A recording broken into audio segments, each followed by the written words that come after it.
Halo semuanya, selamat datang di channel Gudang Film. Di sini kita akan menceritakan berbagai alur cerita film-film yang menarik. Di video kali ini, saya akan menceritakan alur cerita film Big Hero 6, film yang diproduksi oleh Walt Disney Animation Studios yang dirilis tahun 2014. Film ini bercerita tentang seorang bocah jenius bernama Hiro dan 4 temannya, juga bersama sebuah robot bernama Baymax. Mereka bersama-sama berjuang menyelamatkan kota dari serangan pria misterius bertopeng. Oke, tanpa berlama-lama lagi, inilah alur cerita film Big Hero 6.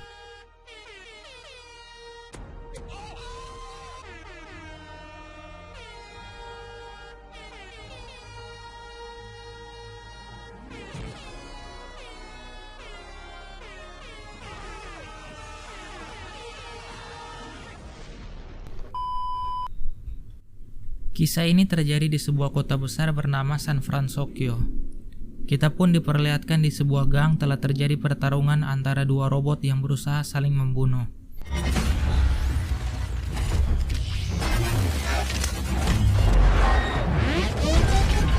Ternyata itu adalah pertarungan robot mainan ilegal. Di antara semua pemain di situ, terdapat seorang pemain yang tak terkalahkan bernama Yama. Yama tak pernah terkalahkan karena robotnya yang sangat kuat. Yama kemudian menantang semua pemain lain di situ, tapi tak ada satupun yang berani. Tapi ternyata ada seorang anak muda yang berani menantang Yama. Can I try? Anak muda itu bernama Hiro. Hiro kemudian ditertawakan oleh semua orang di situ karena robot miliknya tampak sangat lemah. Hiro dan Yama kemudian menyiapkan uang pertaruhan mereka. Pertandingan pun dimulai. Ronde awal dapat dimenangkan oleh Yama dengan sangat mudah.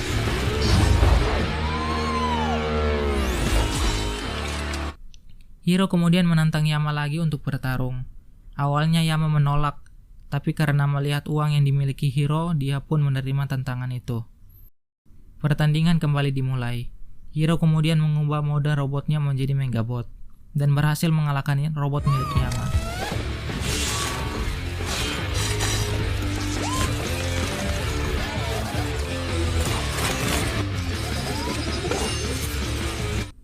Yama yang tidak terima dikalahkan oleh Hiro menjadi marah dan menyuruh anak buahnya untuk memukuli Hiro. Tapi tiba-tiba seorang laki-laki bernama Tadashi muncul dan menolong Hiro. Mereka pun berusaha pergi dari sana menggunakan motor Vespa milik Tadashi. Hiro yang senang karena berhasil kabur dari orang-orang tadi, tiba-tiba dihentikan oleh rombongan polisi.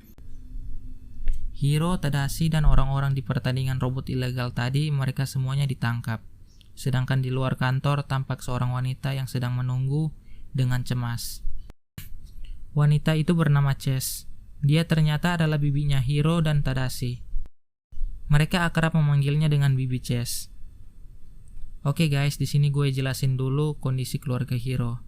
Jadi Hiro dan Tadashi merupakan anak yatim piatu. Kedua orang tua mereka telah meninggal sekitar 10 tahun yang lalu, sehingga mereka dibesarkan oleh bibinya yang bernama Chess. Oke, kita lanjut ke alur cerita filmnya. Hiro tampaknya masih ingin pergi untuk mengikuti pertarungan robot lainnya. Mendengar itu, Tadashi mencoba untuk menghentikan Hiro.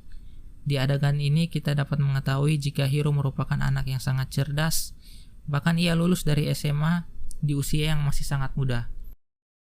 Setelah itu, Tadashi berinisiatif untuk mengantar Hiro pergi ke pertandingan robotnya.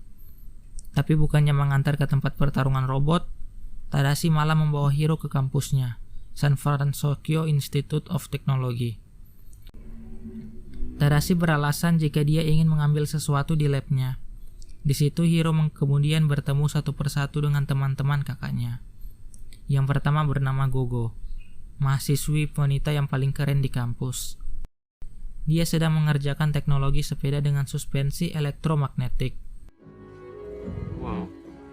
Electromag suspension? Kemudian Wasabi, seorang yang sangat rapi dan teratur. Di situ dia sedang mengembangkan teknologi laser. Kemudian seorang wanita cantik dan sangat bersemangat sering dipanggil Honey Lemon. Hiro kemudian mulai menyadari jika nama-nama mereka sangat unik. Kemudian Tadashi memberitahu jika itu semua merupakan nama julukan yang diberikan oleh salah satu teman mereka bernama Fred. Tidak seperti teman-temannya, Fred hanyalah seorang maskot sekolah yang menggemari sains. Karena hanya menggemari tanpa mempelajari sains dengan benar, Fred seringkali meminta hal-hal yang aneh dan mustahil kepada teman-temannya. Seperti membuat formula agar dia bisa menjadi Godzilla, alat penyusut, dan roti yang tidak terlihat. Seperti yang teman-teman lihat, Fred merupakan orang yang paling aneh di situ. Selagi Fred menceritakan hal-hal aneh lainnya, Tadashi mengajak Hiro ke dalam lab pribadinya. Tadashi mengatakan jika dia akan menunjukkan hasil karya buatannya. Dia kemudian mengambil sebuah lakban dan menempelkan ke tangan Hiro, kemudian langsung menariknya, sehingga membuat Hiro merasa kesakitan. Teriakan Hiro kemudian membuat robot ciptaan Tadashi aktif. Robot itu kemudian menghampiri mereka berdua dan memperkenalkan dirinya sebagai Baymax. Hello, I am Baymax, your personal healthcare companion. Baymax kemudian memeriksa kondisi Hiro dengan alat scan yang canggih dan memberinya obat ke tangan Hiro. Baymax merupakan robot yang dapat membantu manusia dalam hal kesehatan. Robot yang dibuat oleh Tadashi Hamada dan memiliki lebih dari 10.000 prosedur perawatan kesehatan yang terdapat di sebuah chip yang berada di bagian dada Baymax. Jadi, tanpa chip itu, Baymax tidak dapat berfungsi dengan benar. Tadashi sangat berharap jika suatu hari nanti robot ciptaannya dapat membantu banyak orang. Di tengah percakapan mereka datang seorang profesor. Hiro tidak mengetahui jika profesor itu adalah Robert Kalehead, salah satu ilmuwan terbaik di situ. Setelah bercerita beberapa hal dengan Robert, Hiro menjadi termotivasi untuk masuk ke universitas itu. Tadashi kemudian memberitahu cara agar Hiro dapat masuk ke universitasnya. Jadi setiap tahun kampus akan mengadakan pameran hasil karya. Jika hasil karyanya dapat membuat Kalehead takjub, dia akan langsung diterima di universitas. Dengan penuh semangat dan percaya diri, Hiro pun mulai mencari ide. Tapi setelah beberapa jam, dia masih belum mendapatkan ide. Hiro pun mulai putus asa. No ideas. Useless, empty brain. Sebagai kakak yang baik, tentu saja Tadashi memberikan semangat dan mengatakan jika Hiro harus melihat dari sudut pandang yang lain. Tanpa sengaja Hiro melihat robot ciptaannya. Hiro tampak telah menemukan ide. Apa yang harus dia buat? Hiro pun mulai membuat ciptaannya. Setelah berhari-hari, akhirnya ciptaan Hiro pun selesai. Hiro dan Tadashi pergi ke pameran itu sambil ditemani oleh teman-temannya yang kita lihat di lab tadi. Akhirnya Hiro pun dipanggil ke atas panggung untuk mempresentasikan hasil ciptaannya kepada juri. Awalnya, Hiro tidak terlalu diperhatikan oleh orang-orang di pameran itu. Sampai akhirnya Hiro menunjukkan hasil karyanya. Dia menciptakan kumpulan robot-robot kecil yang disebut Microbot. Microbot dapat berubah bentuk sesuai dengan keinginan penggunanya melalui sebuah alat yang dipasangkan di kepala dan membaca gelombang otak. Hiro mulai membuat berbagai bentuk menarik dengan robot ciptaannya. Hiro pun disoraki oleh semua orang yang melihat presentasinya. Setelah itu, Hiro didatangi oleh Alistair Cray. Dia merupakan pengusaha sukses di bidang teknologi. Cray menawarkan untuk menjual temuan Hiro agar dijual kepadanya dan dikembangkan di perusahaan Crytek. Kalehead juga tampak menghampiri mereka. Tampak kalau Kalehead tidak menyukai Cray dan tidak mempercayai teknologi ciptaan Cray. Akhirnya, Hiro memilih untuk menolak tawaran Cray. Setelah itu, Kalehead memberikan surat sebagai tanda jika Hiro berhasil diterima di universitas. Setelah itu mereka semua pun pulang, sedangkan Hiro dan Tadashi memilih untuk nongkrong sambil melihat gedung kuliah yang menjadi impian Hiro. Di tengah-tengah obrolan mereka berdua, tiba-tiba mereka mendengar suara keributan yang berasal dari gedung pameran tadi. Ternyata gedung tersebut sedang terbakar. Tadashi dan Hiro mendapatkan informasi dari seorang wanita yang keluar dari situ bahwa Profesor Kalehead masih berada di dalam. Tadashi yang mendengar itu langsung berusaha masuk ke dalam gedung, tapi beberapa saat setelah Tadashi masuk ke dalam, gedung itu tiba-tiba meledak dan terbakar, sehingga menyebabkan Tadashi dan Kalehead meninggal dunia.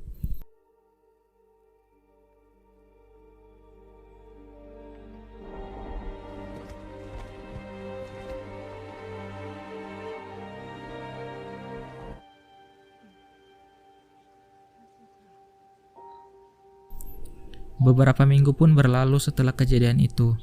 Hiro masih tampak sangat kehilangan kakaknya. Bibinya datang ke kamar Hiro untuk membawakan makanan. Tampak kalau makanan yang sebelumnya juga belum dia makan. Bahkan kejadian itu membuatnya tidak semangat untuk melanjutkan kuliahnya. Setelah bibinya pergi, Hiro mengecek komputer dan melihat email. Ternyata itu adalah video dari teman-temannya yang memberikan semangat. Setelah itu Hiro menatap ke arah meja. Dia kemudian mengambil surat dari universitas dan membuangnya. Hiro kemudian mengambil robotnya, tapi bagian bawah robot itu terjatuh dan mengenai kakinya. Hiro yang kesakitan secara tidak sengaja mengaktifkan robot ciptaan kakaknya. Baymax kemudian menghampiri Hiro untuk menolongnya. Hiro kemudian berusaha memasukkan kembali Baymax ke tempatnya, tapi karena tubuh Baymax yang sangat besar, sehingga membuat dirinya terjatuh. Secara tidak sengaja dia menemukan salah satu microbot miliknya. Baymax kemudian mengamati microbot itu dan menyadari jika robot itu seperti ingin pergi ke suatu tempat. Hiro tanpa sadar telah menyuruh Baymax untuk mencari tahu kemana microbot itu ingin pergi. Hiro yang menyadari jika Baymax telah pergi, langsung mengejarnya dengan terburu-buru.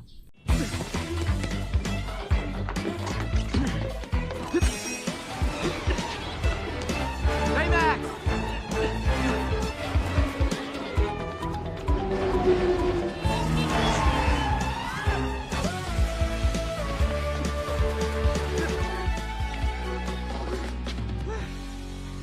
Hingga mereka tiba di suatu gudang tua yang telah terkunci. Hiro kemudian menaiki sebuah jendela yang terbuka menggunakan Baymax sebagai tangga, sehingga Hiro bisa masuk. Tapi saat Baymax mencoba masuk, tubuhnya terjepit sehingga dia harus mengempeskan dirinya. Hiro kemudian kembali menelusuri ruang-ruang di gudang itu.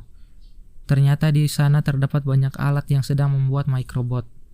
Dan bukan hanya itu saja, ternyata di situ terdapat ratusan tong berisi microbot.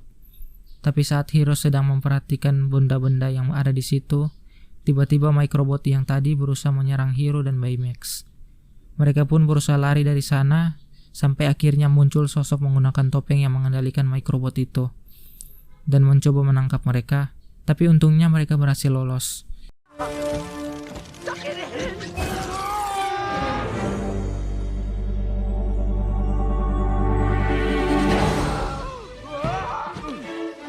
Hiro kemudian pergi ke kantor polisi untuk melaporkan, tapi polisi itu tampak tidak percaya. Hiro meminta Baymax untuk membantunya mengatakan apa yang terjadi pada polisi itu. Tapi karena baterainya yang sudah lowbat, sehingga membuatnya seperti ini. Tell him. Yes, officer. He is telling the truth.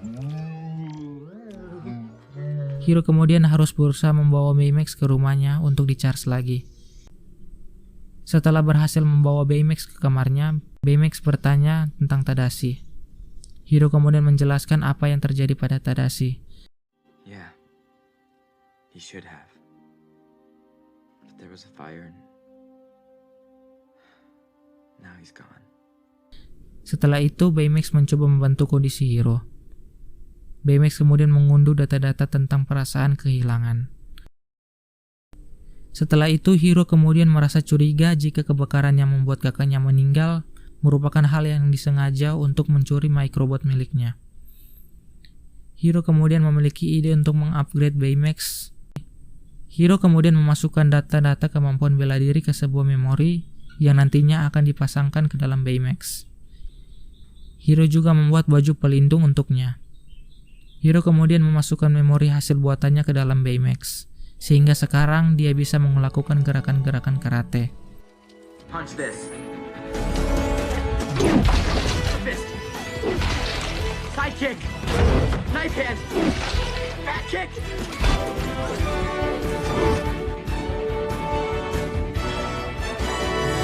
Setelah itu, Hiro dan Baymax pergi ke tempat microbot miliknya. Ternyata robot miliknya pergi ke arah pelabuhan. Dari arah laut, tampak pria bertopeng itu muncul sambil membawa sebuah potongan alat berukuran besar yang memiliki logo burung berwarna merah. Hiro dan Baymax kemudian bersiap-siap untuk menyerang. Tapi tiba-tiba teman-temannya muncul sambil menanyakan apa yang Hiro lakukan di situ. Tapi saat mereka sedang bercerita, tiba-tiba pria itu muncul dan berusaha menyerang mereka. Oke guys, karena aksi kejar-kejarannya sangat panjang, jadi silakan kalian nikmati adegan kejar-kejarannya. Go! Move, Baymax! Get him! Oh, goodbye. Hard left! Kill us! He's trying to kill us!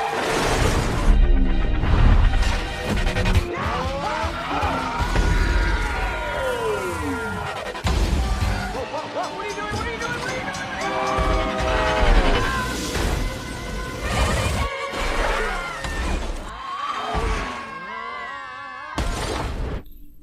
Hingga akhirnya mereka terjebur ke dalam air, tapi untung saja tubuh Baymax dapat mengapung sehingga mereka semua dapat selamat. Fred kemudian mengajak mereka hingga tiba di sebuah rumah mewah. Awalnya teman-temannya tidak percaya, tapi setelah pelayan di situ menyambut Fred, akhirnya mereka percaya. Jadi ternyata kedua orang tua Fred adalah orang yang sangat kaya. Bahkan saat itu kedua orang tuanya sedang berlibur di pulau pribadi.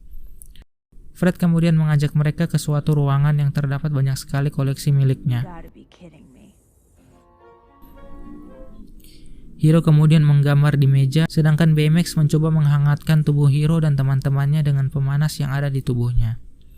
Setelah itu, Hiro menunjukkan hasil gambar apa yang dia lihat tadi. Fred kemudian mengatakan jika ia mencurigai Alistair Gray, tapi beberapa dari mereka tidak setuju jika orang bertopeng yang menyerang mereka adalah Gray. Tapi ternyata Baymax telah berhasil men-scan tubuh pria bertopeng itu. Mendengar itu, Hiro memiliki ide dengan menggunakan data yang dimiliki Baymax untuk men-scan seluruh orang di kota itu untuk menemukan pria bertopeng itu. Tapi untuk melakukan itu, Hiro harus mengupgrade lagi teknologi kamera Baymax agar dapat melakukan itu dengan cepat. Hiro juga memiliki ide, jika mereka ingin menangkap pria bertopeng itu, mereka semua juga harus di-upgrade. Akhirnya dengan kecerdasan yang dimiliki Hiro, mereka menyusun rencana untuk mengalahkan pria itu. Neurotransmitter must be in his mask. We get the mask, and he can't control the bots. Game over. Hiro juga membuat kostum bagi mereka sesuai dengan kemampuan mereka masing-masing, seperti berikut. I'll be the guard dog of all your players. Just not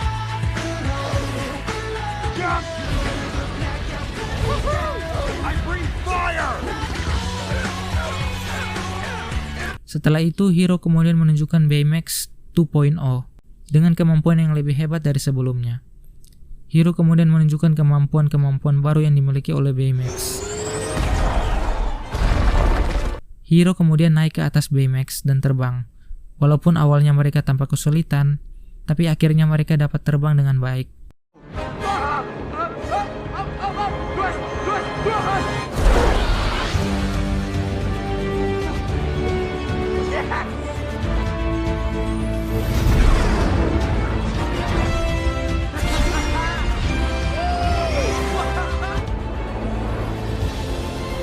Setelah terbang cukup lama, akhirnya Hiro dan Baymax beristirahat di sebuah kapal terbang sambil menikmati sunset.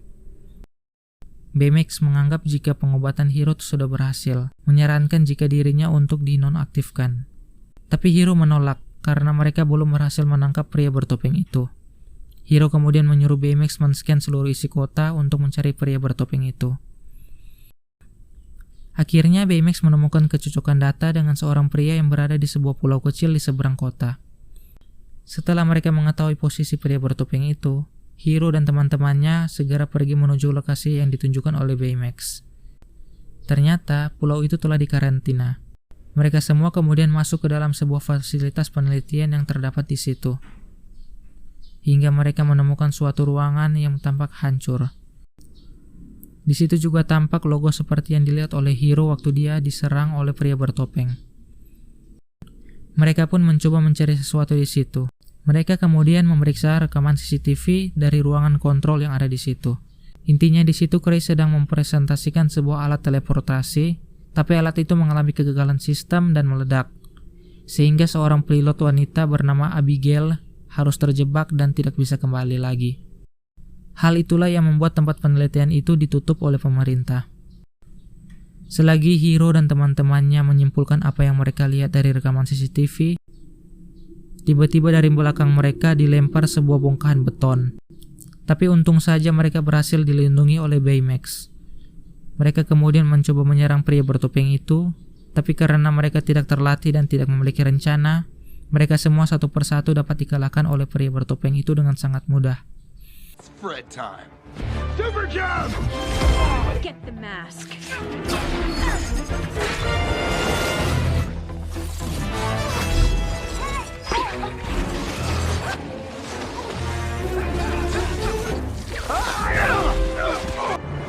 Saat mereka sudah tersudut, Hiro dan Baymax kemudian menyerang pria bertopeng itu hingga berhasil membuat topeng miliknya terjatuh.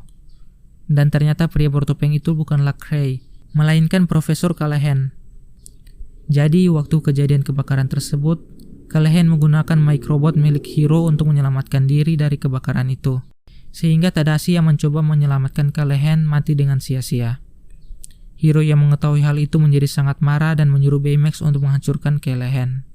Untuk melakukan itu, Hiro kemudian mencabut memori buatan Tadashi sehingga Baymax menjadi mengamuk dan benar-benar berusaha menghancurkan Callahan.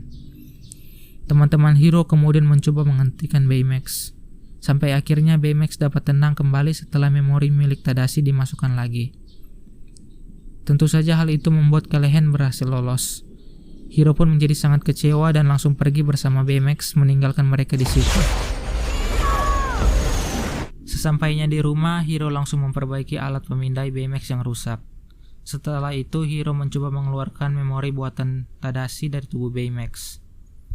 Baymax yang mengetahui hal itu tidak membiarkan tempat memorinya terbuka, sehingga Hiro tidak dapat mengeluarkan chip buatan Tadashi. Hiro terus mencoba mengeluarkan chip itu, tapi tetap tidak bisa terbuka. Tampak Hiro yang sangat marah, sedih dan kecewa karena Tadashi kakaknya telah meninggal. Tapi Baymax terus mengatakan jika Tadashi ada di situ. Kemudian menunjukkan rekaman proses bagaimana Tadashi membuat Baymax. Hello, I am Baymax, your personal healthcare companion. It works! Hiro yang melihat rekaman video itu menjadi terharu dan menyadari jika yang dia lakukan itu tidak baik. Di saat yang bersamaan, teman-temannya datang untuk menghibur Hiro. Mereka kemudian menunjukkan ke Hiro lanjutan rekaman CCTV yang mereka temukan di video itu tadi.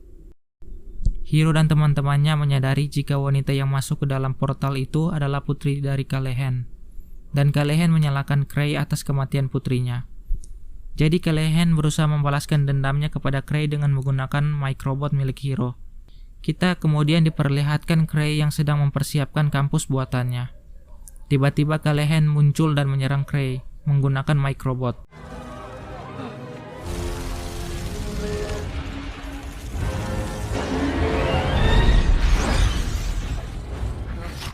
Ternyata benda yang dikumpulkannya selama ini adalah sebuah alat untuk membuat portal. Cray kemudian menggunakan microbot untuk menempatkan portal itu tepat di atas kampus milik Cray untuk menghancurkannya. Tapi untung saja Hiro dan teman-temannya datang untuk menghentikan Callahan. Oke guys, silakan menyaksikan aksi pertarungan mereka. I want my daughter back.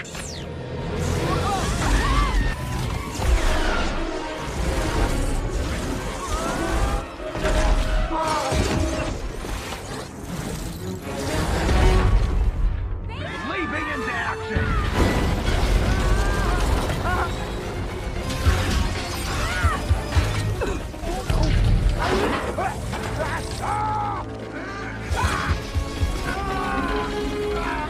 Getting out!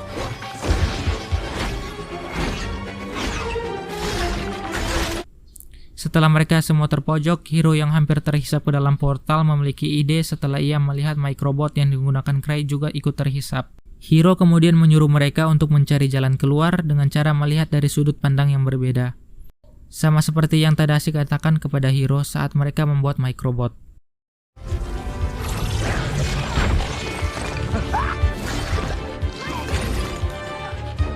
Wait a second. It's a suit. Little spin. Yeah! Double spin. Mereka kemudian berkumpul dan memiliki rencana baru, yaitu dengan menghancurkan microbotnya Cray agar terhisap ke dalam portal. Hingga akhirnya Callahan tidak bisa menyerang mereka lagi karena microbotnya telah habis. Baymax kemudian mengambil topeng milik Callahan sehingga membuat microbot yang menahan portal yang ada di atasnya hancur dan portal itu terjatuh. Ternyata portal itu masih tetap menyala dan akan segera menghancurkan tempat itu. Dan mereka tidak bisa mematikannya karena alat untuk mematikannya telah hancur. Saat mereka akan pergi dari sana, ternyata Baymax melihat tanda-tanda kehidupan dari dalam portal tersebut. Hiro dan Baymax pun masuk ke dalam portal untuk segera menyelamatkan Putri Callahan yang masih hidup. Tapi mereka harus cepat karena portal yang mereka masuki tidak dapat bertahan lebih lama lagi.